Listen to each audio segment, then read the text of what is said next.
Good morning তোমাদের সবাইকে, শুভ সকাল বন্ধুরা। তোমরা কে কেমন আছো আমাকে জানিও। আজকে দেখো জায়গাটা কেমন অচেনা অচেনা মনে হচ্ছে না? দেখো গাছে কত ফুল ফুটেছে। কেন অচেনা মনে হচ্ছে জানো? কালকে রাতটা আমি দিদির বাড়িতে কাটালাম, কেননা জাইমু হাসপাতালে ভর্তি আছে, তার জন্য দিদি একা একা থাকবে, তার জন্য চলে আসলাম রাত্রিবেলা দিদির সাথে। আর এখন সকাল সকাল দিদি উঠে গেছে 4:30-র সময়, তো আমিও ভাবলাম একটু উঠে পড়ি, কেননা দিদি একা একা উঠেছে, দিদি ভালো লাগবে না। দিদি এরকম প্রত্যেক দিনই একা একা ওঠে, আর আমারও খুব ভালো লাগে সকাল সকাল উঠে পাখির ডাক শুনতে, তাই আমিও চলে আসলাম।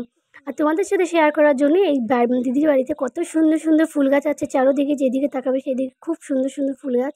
আর দিদি আমার টুকটুক করে ফুলদানির মতো ফুল তুলে যাচ্ছে, কখনো এদিক থেকে কখনো ওদিক থেকে। আর দিদির মুখটাও একটু ফুলে ঠুলে আছে, দিদিরও মনে অনেক টেনশন। আর আজকেই এত কাজ আর এদিকে এত টেনশন, কি বলবো তোমাদেরকে, বলে বোঝাতে পারবো না। তা আমিও একটু দেখো দিদির সাথে ঘুরতে ঘুরতে চলে আসলাম বাইরের দিকে। আর রাস্তাটা দেখো একদম ফাঁকা হয়ে রয়েছে, এখনো পর্যন্ত একটা লোকজন দেখা যাচ্ছে না। আর দিদির বাড়িতে যে ভূতোটা থাকে সেই ভূতোটা ওইদিকে চলে গেছে, দেখো দৌড়ে দৌড়ে ওদিকে খেলা করছে সকালবেলা উঠে। তা আমরা আবার এদিকে উঠে চলে আসলাম। তা মনা এখনও ঘুমোচ্ছে, মনা ওঠার টাইম হয়ে গেছে, ও উঠে পড়তে চলে যাবে।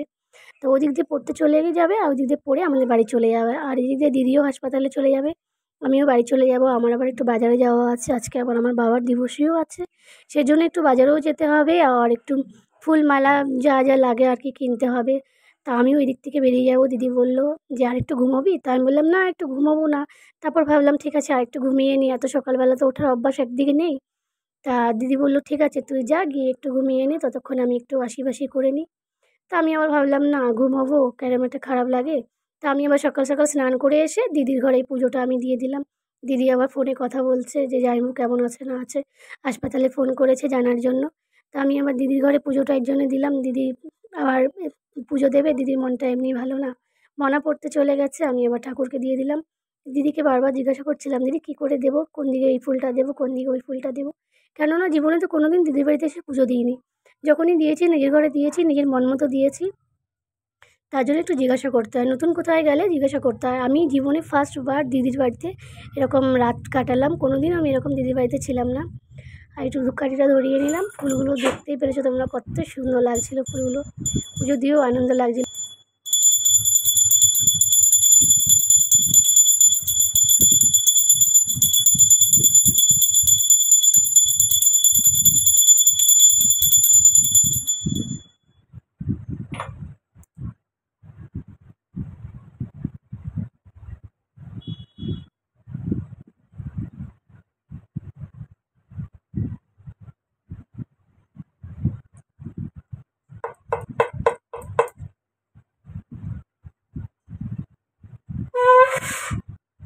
হালকা হালকা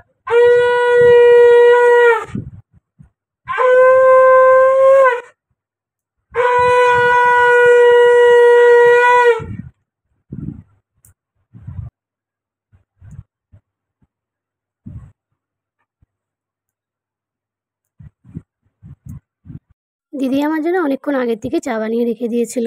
তারপর আমি স্নান টান করে পুজো দিয়ে দিলাম। দিদি আবার চাটা গরম করে দিল। দিদি ওদিকে রেডি হয়ে যাচ্ছে। দিদি বলল রূপা তুই রেডি হয়ে গেছিস? তা আমি বললাম হ্যাঁ দিদি আমি রেডি হয়ে গেছি। তো আমি আবার জিজ্ঞাসা করলাম দিদি আমি কি তোকে সাইকেলে করে ছেড়ে দেবো? তো দিদি বললো না তোকে সাইকেলে করে ছেড়ে দিতে হবে না, তুই চলে যা, আমি এদিক থেকে অটো ধরে চলে যাব। তা আমি আবার একটা বিস্কুট নিয়ে চাটা খেয়ে নিলাম, কেননা আমার আবার এদিক থেকে চলে যেতে হবে বাজারে। আমারও আর মানে কী বলবো, আজকে আমারও মনটা খুবই খারাপ। একদিকে মনটাও খারাপ আছে, একদিকে আবার কী বলো তো, আবার ওইদিকে গেলেই এক্ষুনি আবার সঙ্গে সঙ্গে বাজার যেতে হবে একটু বোনের সাথে। বোন ছেলে সবাইকে নিয়ে একটু বাজারে যাব। এখানে দেখো বাজারটা আমার হয়ে গেছে, বোন বাজার করে দিল সব বাজারটা, ছেলেকে দিলাম, ছেলে সাইকেলে করে উঠিয়ে নেবে এখনই।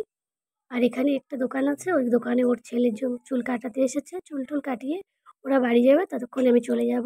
এই দেখো ফুল মালাটা নিয়ে নিয়েছি, আর ছেলেকে দিয়ে দেবো। এত রোজ ছাতাটা নিয়েই আসতে হয়েছে। বোন দাঁড়িয়েছে একটা গ্লাস কিনবে বলে এখান থেকে, কেন যতগুলো গ্লাস আছে ঘরে তো সবই ব্যবহার করা গ্লাস, তো ব্যবহার করা গ্লাসগুলো তো আর দেওয়া যাবে না।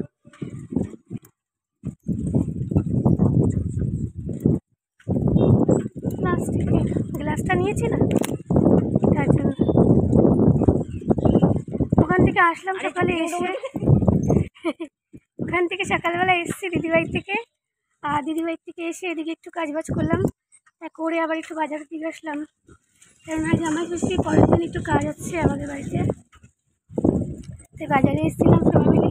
তো এখন ওরা বাজারে যাচ্ছে আর আমরা বাড়িতে চলে যাচ্ছি। রাত থাকতে পারছি না, আর মনটাও খুব একটা ভালো নেই আমার। তোমাদের বলবো, আর যাই হোক পরে বলবো। বাড়ি আসার পর একটুও বসতে পারিনি। এ দেখেছো কতগুলো জামা প্যান্ট এখানে রেখে দিয়েছি, কেন বলো তো? সব দড়ির থেকে নামিয়ে দিয়েছি। দেখো দড়ি খালি করে দিয়েছি, ওগুলো নামাতে হবে, ওগুলো এখনও নামাইনি। কেন দড়িতে এত পরিমাণ পিঁপড়ে ধরেছে, কোনো জামা কাপড়ই পরতে পারছি না। আর এদিকেও সব কিছু নামিয়েছি, খালি একটা শাড়ি নামাইনি। আর এদিকে জামা প্যান্টগুলো সব বাইরে মেলে দিয়ে এসেছি, মানে বাইরে একটা প্লাস্টিক পেতে ওখানে রেখে দিয়ে এসেছি। সব জায়গায় এত পিঁপড়ে, প্রত্যেকটা জামা কাপড়ের মধ্যে মানে ভর্তি ভর্তি পিঁপড়ে সব ঢুকে আছে, একটা জামা পরতে পারছি না। তা এখন এই ঘরটাকে একটু পরিষ্কার করবো, সেই চক লাগিয়ে দেবো ঘরের মধ্যে। আর কালকে দেখো এখানে ব্লিচিং পাউডার দিয়ে রেখেছি লাইন দিয়ে, তবুও কোনো কাজ করলো না। তা আজকে একটু দেখি চক লাগিয়ে পুরো দড়ির মধ্যে সব জায়গায় চক লাগিয়ে লাগিয়ে রাখবো, দেখি কাজ হয় নাকি। আর বাইরে দেখো কিরম করে জামা কাপড় মেলে রেখেছি। দেখো বাইরে আমি সব জামা কাপড়গুলো এরকম প্লাস্টিকে করে রেখে দিয়েছি, প্লাস্টিকের উপরে। দেখো প্রত্যেকটা জামা কাপড়গুলো একটু উল্টে উল্টে দিই, কেননা এই দেখো পিঁপড়ে কেমন দেখতে পাচ্ছ তোমরা, এটার মধ্যে সব পিঁপড়ে হেঁটে চলে বেড়াচ্ছে, জামাগুলো সব ফুটো ফুটো করে দিয়েছে। তাই ভাবলাম কিছুক্ষণ রোদটা পাক এখানে থেকে, তারপর যদি একটু ঝেড়ে ঝেড়ে নিয়ে যদি পিঁপড়াটা কম হয়, তার জন্য এখানে সব কিছু রোদের মধ্যে দিয়ে রেখেছে। না আবার মা আবার দেখো তরকারি ঝুড়ি চোকলাগুলো কেটেছিল, সেগুলো এখানে রেখে দিয়েছে শুকানোর জন্য, তাকে যখন নোংরা মানে সকালবেলা যখন আসে তখন যেন জিনিসটা ভালোভাবে দেওয়া যায়, ভিজে গেলে না নিতে চায় না। আর আমাদের সামনে দেখো বিয়ে বাড়ি হচ্ছে, আমাদের সবার পুরো পুরো গ্রামে নিমন্ত্রণ আছে। আমি একটু ঘরে যাই, আমার খুবই খারাপ লাগছে, এখানটা অসহ্য লাগছে। একটু কাজ করে নিই ঘরে গিয়ে। ও এটা তো পরে বাজারে গেছিলাম, এটাতে কোনো নেই, এটা খালি জল কাঁচা করে দিলে হয়ে যাবে। আর ওই পাশে যে জামা কাপড়গুলো রেখেছিলাম ওগুলোর মধ্যে মানে বিভক্ত পিঁপড়ে, আর এইদিকে যেগুলো রেখেছিলাম এদিকের মধ্যে অতটা পিঁপড়ে নেই। এগুলো ঠিক আছে বাবা, এখন আছে একটা দুটো। মানে ঘরে কি বলবো, কোথাও জামা কাপড় পরে শান্তি পাচ্ছি না, কোথাও। আসলাম এসে একটু পাখাটা ছেড়ে বসেছি, বোন এখনো আসেনি। বোন ওর ছেলেকে নিয়ে চুল কাটাতে গেছে, চুল কাটিয়ে তারপর আসবে। এগুলো ঠিকই আছে, কিন্তু এখন একটু পুরো ঘরের মধ্যে একটু চক টেনে দেবো, পুরো যেখানে যেখানে জামা কাপড়গুলো রাখা হয় ভেবেছিলাম ওখান দিয়ে এখন একটু ধরে নেবো, ওখান দিয়ে চক দিয়ে তারপর রাখবো।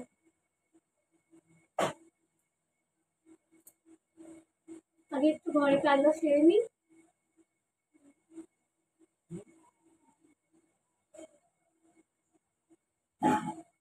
এটা তো পড়িস না, এটা রেখে কিছু লাগবে বলো? এটা অন্য জায়গায় রেখে দেবো, যখন পড়িস না। আমি একটা আম বাবু পারলো, সেটা দেখো ফেটে গেছে, রাস্তা দিয়ে নিয়ে আসলাম। আর হাতে দেখো কাঁচি আছে, যাচ্ছি বৌদি বাড়িতে, বৌদি চুলের ডগাটা একটু ছেটে দিয়ে আসি।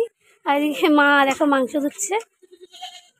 ও বাবা নাবো, আমি হয়ে গেছে মা, আর লাগবে না ধুতে। হ্যাঁ চলে আসলাম বৌদি বাড়িতে, যাই দেখি বৌদি উপরে কি করছে। এই দেখো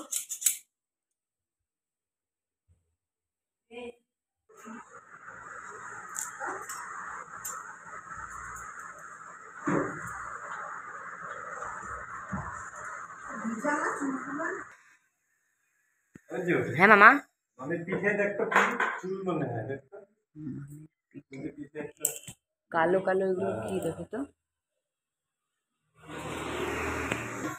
এখনো পারিনি মা, বৌদি একটু কাটবো। একটু কাটবাই, একটু কাটলে সমান সমান লাগবে। এটা করে দিলেও ভালো লাগবে। না ছেলের বিয়ে বলে কথা, কি বলো না বুদ্ধি দেয়। তাহলে আমি একজন ভালো বুদ্ধি দিছি না, আমি দেখো তো ঠিক আছে এটুকু। আমি ভালো বুদ্ধি দিছি না। হ্যাঁ বলেছিল শাকটা আগে কেটে দিয়ে যেতে, কিন্তু শাকটা আগে কেটে দিতে পারিনি। আগে চলে গেলাম বৌদির বাড়িতে, গিয়ে বৌদিকে আর মামিকে দুজনকে চুলের আগা ছেটে দিলাম। এখন ওখান থেকে এসে এখন লাল শাকটা কাটতে বসেছি। আর এখনও ঘর ওরকম করে ফেলে রেখে গেছিলাম, কাপড় জামাগুলো এখনও সে রোদেই রয়েছে, এখনও পিঁপড়ে যায়নি। তা এখন শাকটা কেটে দিয়ে তারপরে স্নান ধান করবো। দুপুরের পরে আবার চলে আসলাম সন্ধ্যাবেলা বন্ধুরা, বাবার এখানে বলেছিলাম না আজকে বাবার দিবসী, তা বাবা ফটোতে মালা দিয়ে দিলাম। মোনা জিজ্ঞাসা করছিল আবার কী করছো, তা আমিও বললাম পুজো করছি। তা মা আবার পিছনে দাঁড়িয়ে দাঁড়িয়ে আমাকে দেখিয়ে দিল যে এখানে এরকম না এরকম করতে হবে, এরকম না এরকম। আর তোমরা তো জানোই দুপুরবেলা ছেলে আম পেড়েছিল, সেই আমটাকে কেটে দিলাম, না দিলে আমার ছেলে খুব রাগ করতো। কেননা গাছটা বাবার হাতে লাগানো ছিল, তাই ছেলে বলেছে মা একটা আম যে করে হোক একটা আম দাদানকে দেবেই। তো ওটা আবার কেটে দিয়ে দিলাম, একটু মিষ্টি আর একটু জল বাতাসা দিয়ে বাবাকে একটু যা করার করে দিলাম। কেননা কোনো বছর তো আমি এখানে থেকে কিছু করতে পারিনি, যতবারই ছিলাম বিহারে ছিলাম। তো এবছর আমি এখানেই রয়েছি, বাবা মারা যাওয়ার সময় আমি এখানে ছিলাম না, বিহারেই ছিলাম। তা আমার পুজোটা হয়ে গেছে, আমি সবাইকে একটু প্রসাদ ভাগ ভাগ করে দিয়ে আসলাম। বন্ধুরা যাই হোক, তোমরা সবাই ভালো থেকো, আজকের ভিডিওটা আমার এতটুকুই। আর ফির দেখা হচ্ছে অন্য একটা ব্লগ ভিডিও।